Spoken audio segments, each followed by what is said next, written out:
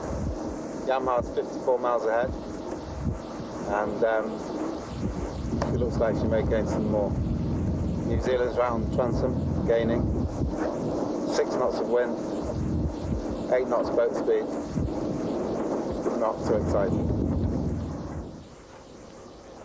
It's time for the doldrums, with everyone trying to seek out the breeze. Naar het gevecht aan de wind van de afgelopen dagen.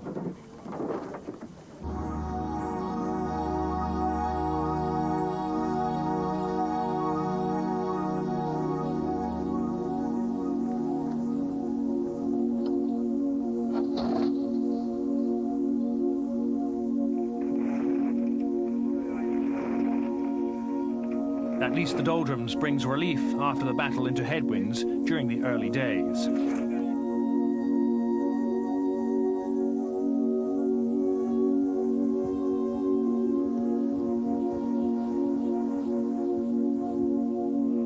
At the equator comes the King Neptune ritual for those crossing for the first voor degenen die hem voor het eerst kruisen.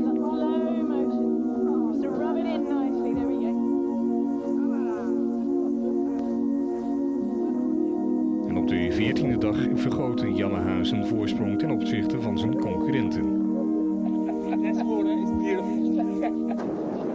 Day 16 and problems for the women on Heineken as they sailed under a full main and jib. A broken rudder for the second consecutive leg. Neemt een sleutelpositie in. Skipper Dawn Riley and Merritt Carey go overboard to see if they can shore it up. But the bottom third is a 90-degree angle and the decision is made to get rid of the broken piece. Om te kijken of ze het probleem konden verhelpen. Fortunately, there's no Cape Horn to negotiate on this leg. Day 17 and the fleet heads for Barbuda in the Caribbean. Yamaha well ahead, despite meeting a 2-knot counter current.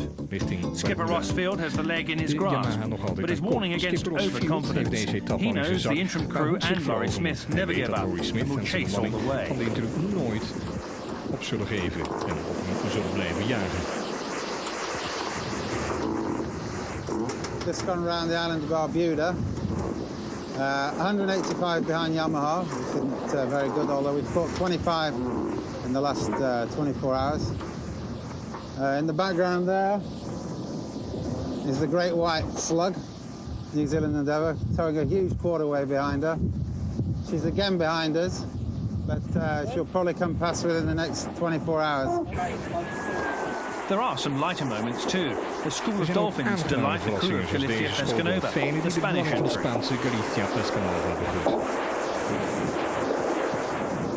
On Heineken, a bird picks an unusual perch. Merritt Cup leads the Maxis as the fleet heads through the Caribbean towards Florida, holding off the challenge of the New Zealand Endeavour. Yamaha, the leading 60, looks perfectly positioned, around 120 miles ahead of Intrum Justitia. The full rations might have run out, but the pangs of hunger are hardly noticeable when you're out at front and heading fast for home. After nearly 23 days at sea, Fort Lauderdale beckons for the first Whitbread boat. And it was Yamaha, the New Zealand-Japanese entry under Blue Kite, that was to cross the line first in torrential rain. Her time of 22 days, 5 hours and 13 minutes broke the record set by Peter Blake Steinlager 2 in the last Whitbread by 11 hours. For Rossfield, his first Heineken Leg trophy, a rapturous welcome and champagne flowing. En dan is er natuurlijk ook weer de champagne die rijkelijk vloeit zoals ze gewend zijn. I mean, it didn't concern me, but you know, all indications were that this was their favoured leg. So, but you know, we sailed very well, and you know, I'm very happy with where we came in. De Maxi Merritt was tweede en als eerste Maxi. Zij deed die 22 dagen, 12 uur en 30 minuten over deze etappe. De tweede keer dat Pierre Veelman is een bemanning met de eerste rijke in de Maxi-divisie. It's the second occasion that Pierre Velman and his crew had taken line honours in the Maxi division. Pierre Velman proudly receives the trophy, although it nearly slipped from his grasp. 45 minutes later came New Zealand Endeavour. Ze hebben een voorsprong van They retain an 18 18-hour lead over Merit in the maxi class, and in the overall race to be the first around the world are 11 hours in front of Yamaha. As always, Dalton and his crew were given a big welcome. You know, after we had the problem in the bow of the boat with the delamination, we didn't lose that much out of that, but it put us on the wrong side of the weather patterns and we lost a lot. So we've clawed it back quite well. I think in the big picture, although tonight, you know, it's nice to win and we've won before, tomorrow when we reflect on where the whole big picture is, and that is that we're 12 hours still overall in lead of the whole race and 19 hours ahead of Merit as the maxi lead. You know, we're still in a fairly commanding position. We started this leg 2 hours in front overall. We're now 12 hours in front overall, so we're pretty happy. Fourth boat in and second Whitbread 60 was Justitia. It had taken Laurie Smith another 14 hours on top of Yamaha's time to negotiate the working conditions and strong currents of the Gulf Stream to cross the line. Interim is now nearly 10.5 hours behind Yamaha in the overall standings. At least there was the consolation of the Omega Award for the most miles covered in 24 hours on the leg. Voor dit hoogst afgelegd aantal mijlen in 24 uur tijdens deze etappe. Het nieuwe record staat nu op 427,3 mijl. We led the start of the race, and when Tokyo fell out of it, then we were in very good shape. But these things happen in yacht racing. It's not like most sports where everything is down to yourself. Sometimes it is down to luck and the weather, and we didn't seem to have much going for us, but things tend to even themselves out. Maybe we'll get a few breaks on the last leg. Next in was the Spanish entry, Galicia 93 Pescanova, always a consistent performer. She finished 8.5 hours behind Interim Justitia. Fourth place in the Whitbread 60s went to Winston, skippered by Brad Butterworth. There was no Dennis Conner there to greet them. Once again, they had not lived up to pre-race hopes.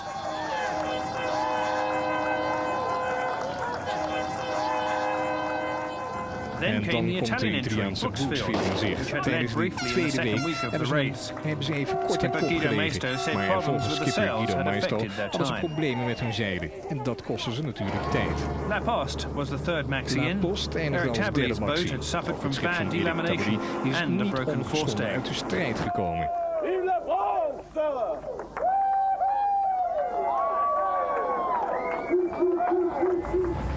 De all-female crew on Heineken posted their best result to date, finishing sixth in the Whitbread 60s and ninth overall. Their time, 24 days and 5 hours. A great result for skipper Dawn Riley. The boat was given the biggest welcome, and the crew received a message of congratulations from America's First Lady, Hillary Clinton, wife of President Bill Clinton. Skipper Dawn Riley, you and the crew are great role models for the young women of America. I'm overwhelmed, I guess, is what I'm saying. Who would have thought that Washington would even take note of sailing 4, 5, 10 years ago, and all of a sudden you get something like this, just for a silly little race that we're doing. De enige kleine the welcoming ceremony was marred by the arrest of a former crew member, Susan Chu, who was making a protest. Chris Dixon vindt zich ondertussen nog op zee met zijn Tokyo, de voormalige favoriet van de W60-klasse. Ze gunnen zich zelfs de tijd voor een spelletje kaarten. Something normally unheard of for Dixon and his crew. Well, this is day 25. They're in the trade winds, sailing along. We've got about 12, 14 knots of breeze, doing about 10 knots of boat speed. Most of the other boats have finished now, and we've got 1,000 miles to go, so we're a long way behind, but we're still racing. 12 hours after Heineken came the Ukrainian entry, Hetman Sahidashi.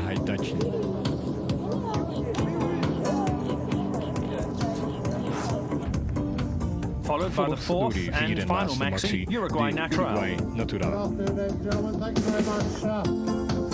To welcome in Uruguay Natural. He is the only entry from South America. En dan volgt Then the second Ukrainian entry, Odessa.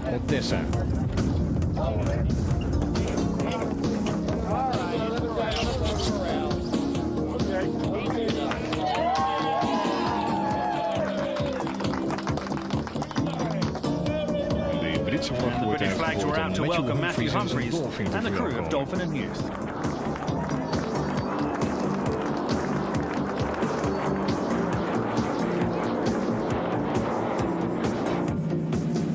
Finally, the luckless Tokyo. The longest leg for them had taken 31 days and nearly 2 hours to complete. I know the list of breakages we've had is so much smaller than everyone else's. To have been hit with the biggest and most insurmountable breakage of the lot is devastating, and there's really nothing more that I know we could have done. Everything was done, and maybe that's part of racing around the world. It's not without its risks. Confirmation then of the leg 5 result. Yamaha getting her first win with a 14-hour margin over Intrum. Heineken, Hetman and Odessa also posting their best results of the race so far. Chris Dixon spending his longest time for a leg. So Yamaha now moves ahead in the Whitbread 60s overall. Intrum remains second, Tokyo drops to 5th. At the bottom of the fleet, Odessa stays last, having started the race a week late. In the Maxis, Mary Cup records her second win over Grant Dalton. Laporte once again trailing a day and a half behind. Grant Dalton still hangs on to overall lead. Grant Dalton gaat in het algemeen klassement nog steeds aan kop. We hebben even een korte onderbreking. In de Nieuw-Zeelandse Auckland worden de 14 jachten die aan de Whitbread Round the World Race deelnemen bijgestaan door een grote vloot van toeschouwers. Deelnemers maken zich klaar voor de start van de 4e etappe. De betrokken lucht in het gouden weer houden de Nieuw-Zeelanders niet van een spectaculair afscheid af. Deelnemers jachten in vechten voor een goede startpositie in de Nieuw-Zeelandse wind die kracht heeft van 15 knopen. De Auckland buigen zich diep naar het zuiden af. We gaan voor de tweede keer de Zuidelijke Oceaan over. Passeren van deze kant Antarctica moeten de Kaap Noord gerond worden en gaat de koers richting het 5.900 mijl verderop gelegen Punta del Este in So hotly Uruguay. contested is the start that the yachts are tightly bunched together at the windward end of the imaginary line, all eager to be first off. But as the gun fires to signal the start of leg 4, it looks as if several boats may have pushed too hard and crossed the line early. Their penalty will be to turn back and start again, or face a time deduction later. The Italians on Brooksfield and the women on Heineken are both false starters, but they've already decided to accept the 17-minute penalty rather than go back. No fewer than 8 boats jumped the gun, unprecedented in the history of the Whitbread. Intrum Justicia, Winston, Galicia Pescanova, Yamaha, Dolphin Youth and Merit Cup are the others who are recalled. But leading the armada of boats out of Auckland is Chris Dixon on Tokyo. He timed his run to the line to perfection. Shortly after the start, a nasty injury to Salmon, Ian Newbold on Heineken needs urgent attention. One of the 2 medics on board, Sue Craper, prepares to stitch her up. Voor Sue aan het werk kan gaan boven de krijgt ze eerst een injectie met een plaatselijke verdoving. De Jaap in haar hand heeft 7 inrichtingen nodig en wordt vervolgens optongswachteld. Ze moet zeker voor een paar hand will then be dagen heavily strapped up and for a few days at least should be confined to working below deck. Meanwhile, sooner than expected, the Whitbread 60 fleet are enjoying the fast running and reaching conditions in which they excel. Intrum Justicia, holder of the Omega world record for a monohull of 425 miles in 24 hours, is on record pace again. Britain's Laurie Smith and his European team have more than made up for their false start. Maxis, like New Zealand Endeavour, can't hope to match the speed of the 60s in near gale force conditions, but the Kiwis are also getting an exhilarating ride. 4 boats exceed the magical 400 miles in a day. Yamaha, skippered by New Zealander Ross Field, clocks up nearly 414 miles. Galicia 93 Pescanova 413, and the overall race leader Tokyo covers 408 miles. But it's the silver bullet, Intrum Justicia, which goes faster for longer, smashing their Omega world record.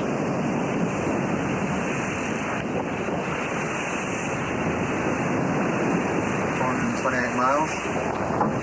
24 hours, which broke our past record of 425, so everyone was very happy with that. It didn't seem as hard as the first time we broke the record. I guess the conditions were a little easier, I suppose. And we actually covered about 433 miles. Interim made early gains on the rest of the fleet by diving south fast, getting the best of the strong northwesterlies. But as conditions become more fickle, she loses out, and Tokyo benefits, edging in front of Interim. Endeavour's going well. Who says Maxis aren't as wet as the 60s? Dolphin is struggling in the high latitudes of the Southern Ocean. Weather data is unreliable and therefore hard to predict. The Spanish on Galicia weave their way through the obstacle course of icebergs, beautiful but also very dangerous. An unusual cluster of low-pressure systems have seen the yachts having to cope with all sorts of wind angles. But when there's a strong breeze behind them, there's nothing quite like a Southern Ocean sleigh ride.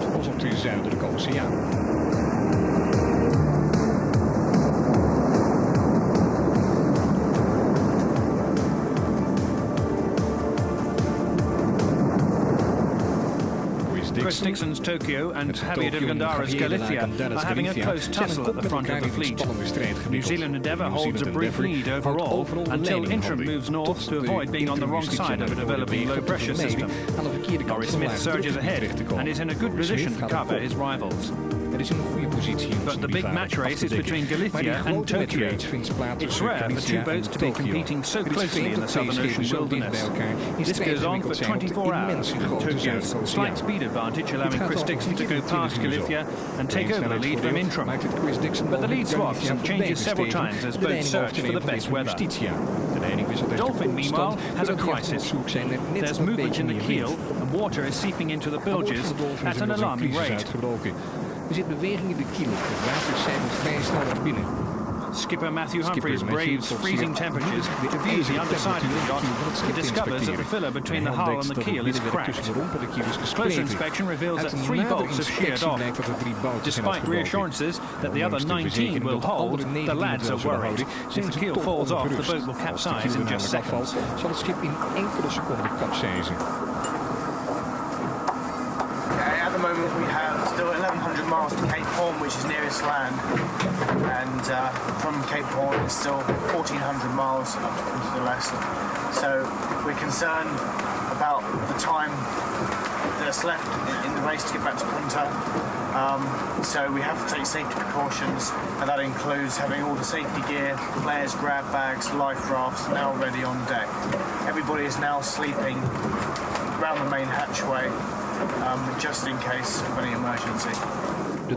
Dolphin have no option but to carry on, nursing the keel and hoping for the best. In the race to the Horn, Galicia and Tokyo are neck and neck, locked together in their match race. But to the north, Interim Justitia catches a better breeze and surges past, travelling 2 knots faster, leaving the chasing pack in her wake.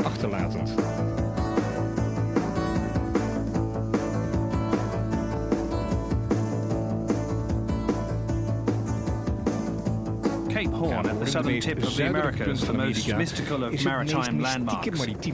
Storms here are amongst the worst in the world, and many sailors down the centuries have lost their lives attempting to round it.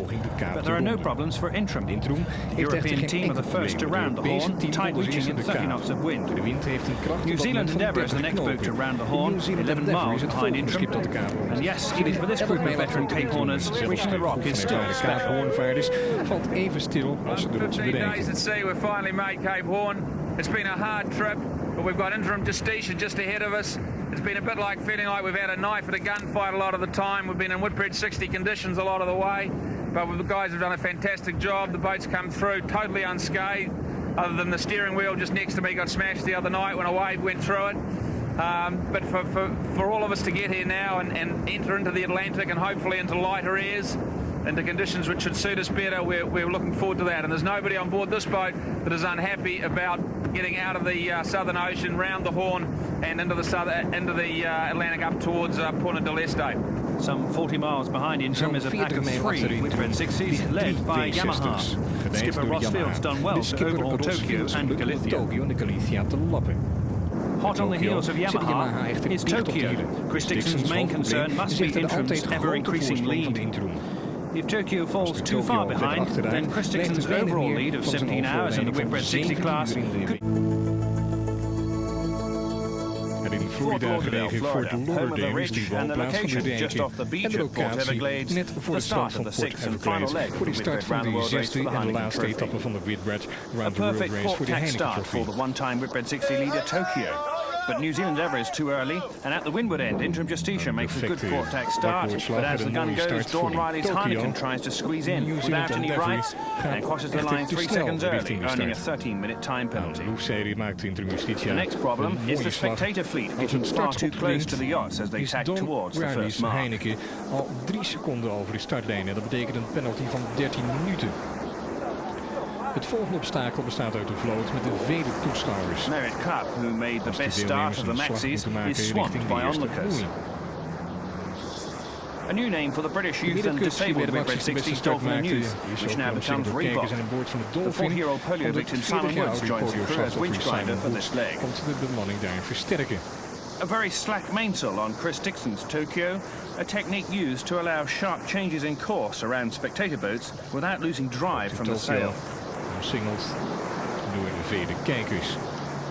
Het slappe grootzeil van de Tokyo Class leader Yamaha has made a strong start, with Heineken performing well, followed by Galicia and Winston. Rossfield currently leads Laurie Smith's Interim Justicia by 10.5 hours, so his task will be to stay in touch with the European entry. The overall and Maxi Division race leader Grant Dalton on New Zealand Endeavour goes through attack. But it's Smith that's first to the mark. En nummer 1 in de Maxi-divisie, de New Zealand Endeavour. A break by tacking out to the left. And there's more wind out there.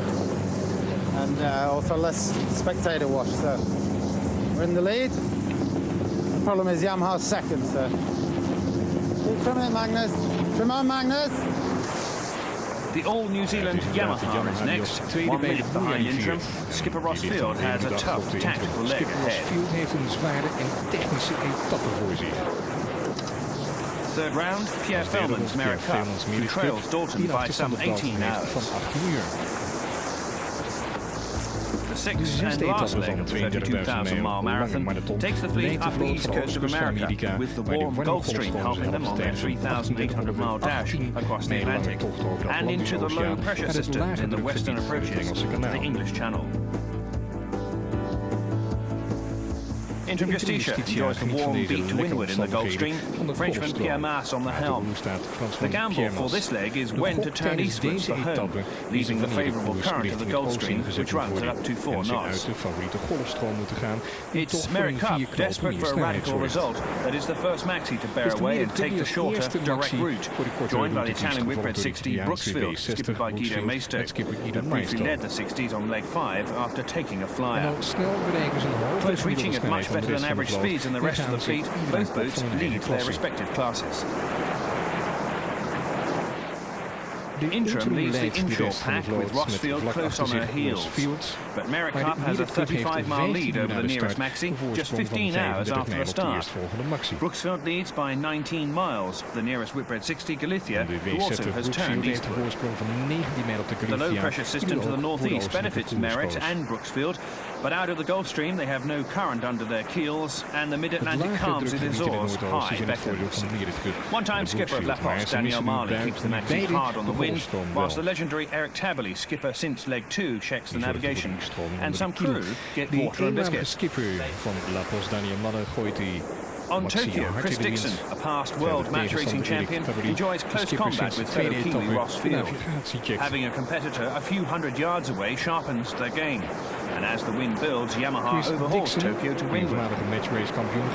Taking the challenge, Dixon tightens up and squeezes every ounce of speed out of the Whitbread 60.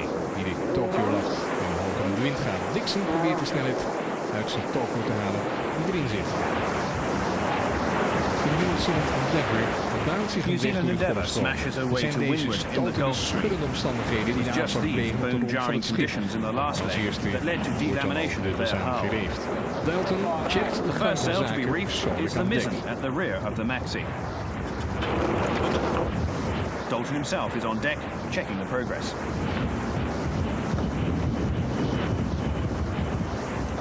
We're in the Gulf Stream, slamming and banging and crashing.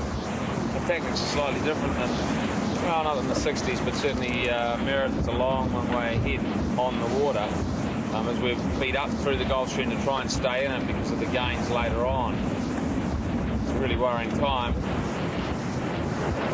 Concern not only for the boat, but also the lead that Merritt Cup is building. The temptation is to turn and follow Merritt before they get too far away.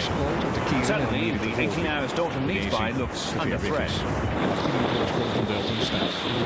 New Zealand Endeavour leads the pack in the Gulfstream, but Pierre Feldman now has nearly 100 miles over Dalton. But the low has gone, and now the Gulfstream pack will benefit from the approaching front before the race leaders. On Reebok, everything is holding together. They, like several of the fleet, suffered from delamination in the hull and had to stop off in Rio de Janeiro to effect repairs during the last leg. So far, so good for Matthew Humphries. At 22, the youngest ever skipper in Whitbread. They even collected a stowaway. Then the wind died. Sunrise on the all-female Heineken.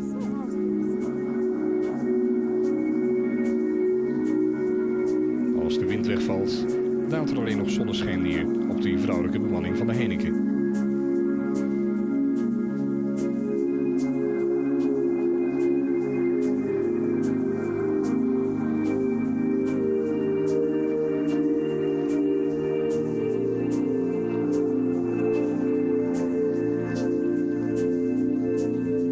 Vuil in het water is een constant probleem. Rubbish in the water is a constant problem. And as Heineken gets going again, they spot a plastic bag wrapped around the rudder, slowing them down.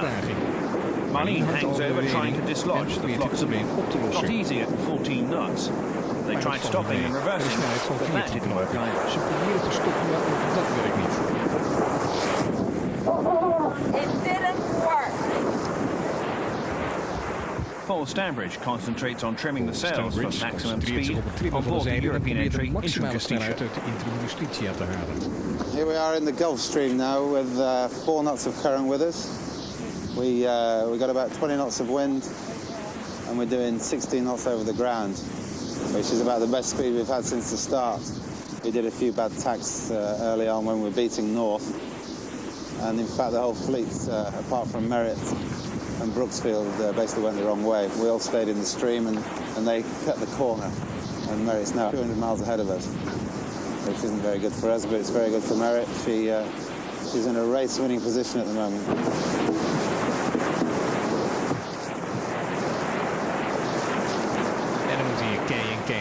All the fleet are now firmly heading for England. Lacoste gaat nog steeds aan kop van de W60 Lacoste stays just ahead of the 60s pack, led by Interim Justitia, with Winston, Reebok, Tokyo and Yamaha just to the north.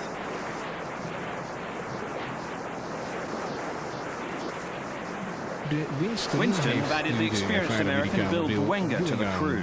Dennis Conner again not sailing, leaving the skippering to Brad Butterworth.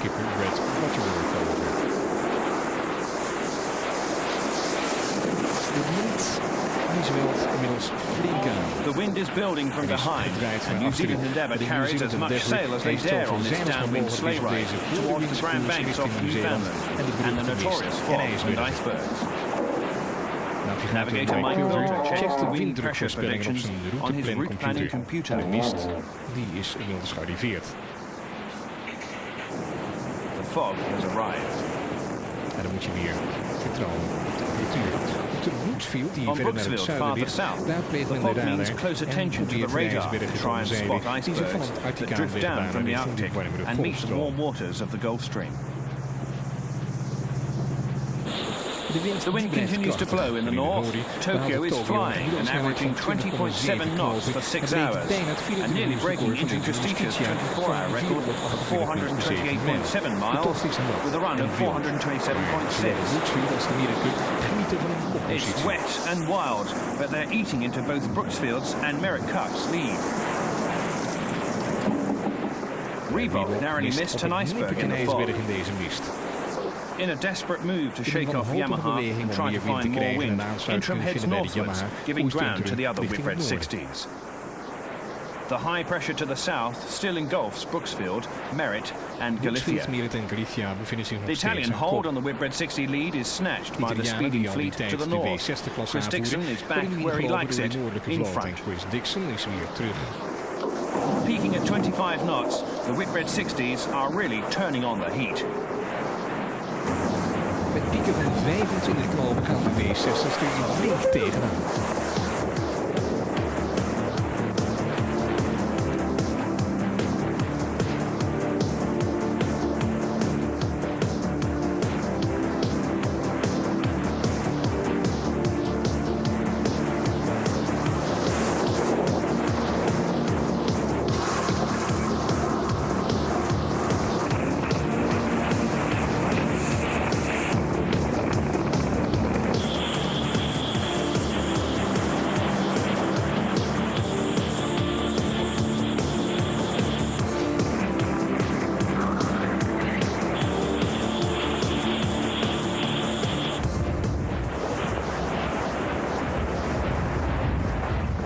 Despite picking up the breeze, Merrick is overhauled by New Zealand Endeavour.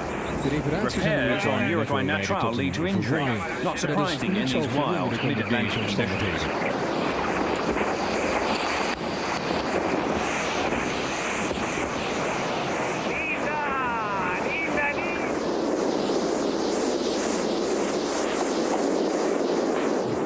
Miles from the finish, reaching along in 25 knots, but unfortunately 100 miles behind Yamaha, who overtook us 2 days ago. We think we're in the best place now, near the low pressure system out in the north, and gaining at the moment, but it's a long way to catch up in less than 4 days. So we're keeping on trying, never giving up, but I think the best we can prepare for at the moment is fourth on this leg and second overall. Merritt has a close encounter with another living danger. A whale passes very close. But it's with the sea that the battle is constantly fought. Lifelines are exactly what they're named for. De lijflijnen krijgen nu letterlijke betekenis. The all-female crew of Heineken are enjoying some of their best speeds of the race. Merrick Carey comes on watch, with Michaela van Kustel on the helm.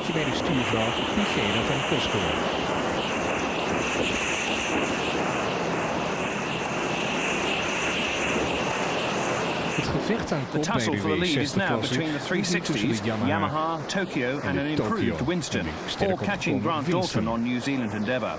But the Kiwis are determined to hang in. Maar de Nieuw-Zeelanders blijven verbeterd doorvechten.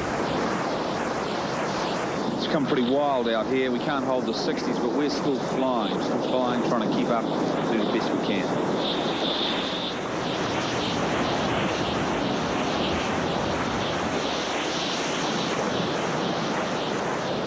The low pressure squeezing the isobars together keeps the wind at gale force.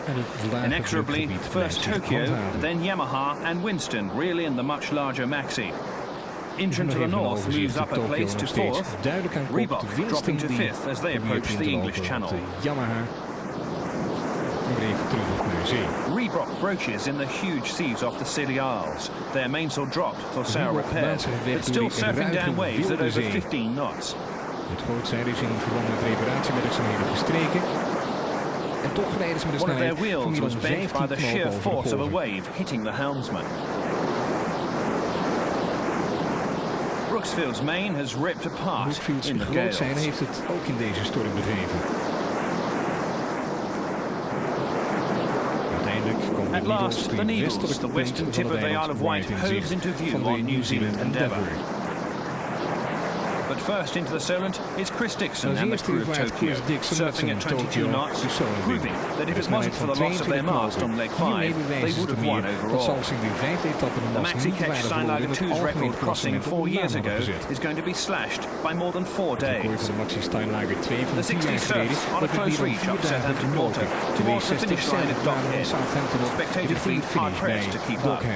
Waarin een groot aantal toeschouwers de foto staat op te wachten. Stage we had 35, 40 knots of wind, Tokyo, Yamaha, New Zealand Endeavour, all within stone's throwing distance, and with the finish line so close, it was pretty exciting for all the teams. To have the mast break was devastating, of course, but to have finished with a win, to won 3 of the 6 legs is a pleasing result for us, and we're very, very happy.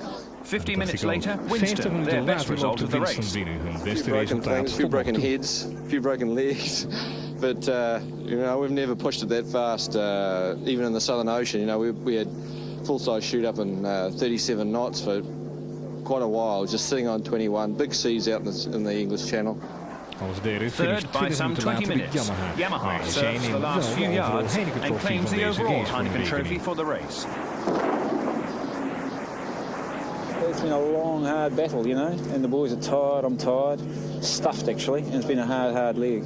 We were getting better and better, and all credit to the crew. They just stuck their nose to the grindstone and we got stuck into it. I had to make changes, and they were difficult changes, and you know, they were the right changes. Next, Grant Dalton wins the Maxi division and sets the overall fastest record time of 120 days, 5 hours, knocking 8 days off Peter Blake's 1989-90 record of Steinlager 2.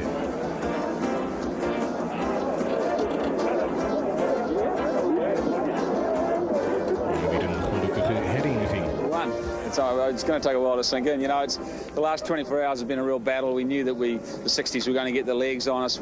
I kept trying to keep thinking of the big picture. You know, we could break the boat, and yeah, we're there. It's amazing. Interim Justicia is fourth Whitbread 60 to finish and claims second place in the class. A great achievement for the pan-European crew and Smith, who took over the yacht on leg 2. Well, we're not disappointed. After all, we finished second, and going into the last leg, we were 10 hours behind, and there was no way on this leg that we're ever going to get that back. It's nice to win, but, you know, didn't do it this time. Second Maxi, Pierre Velman's Merit Cup. The early gamble not paying off in the end. Back in the Atlantic, Heineken has broken its rudder again, having had trouble twice before. Courageously and skillfully, Gustavo Vanzini and Uruguay Natural manoeuvre closely in the near-gale conditions and transfer their emergency rudder to the all-female team. By an ingenious method of driving over a rope weighted with fenders, the rudder itself is hauled over, kept afloat with more fenders.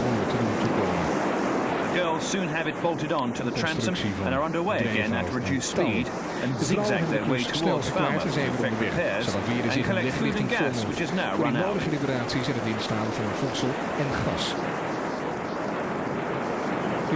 third Maxi, that last, arrives at Southampton's Ocean Village. At over 60 years, Eric Tabley, the oldest skipper in the race.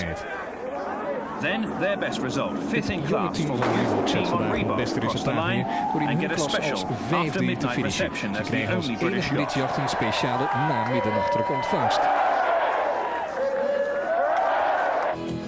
But the best welcome of all, last in, safe, late on Wednesday night, the all-female crew of Heineken.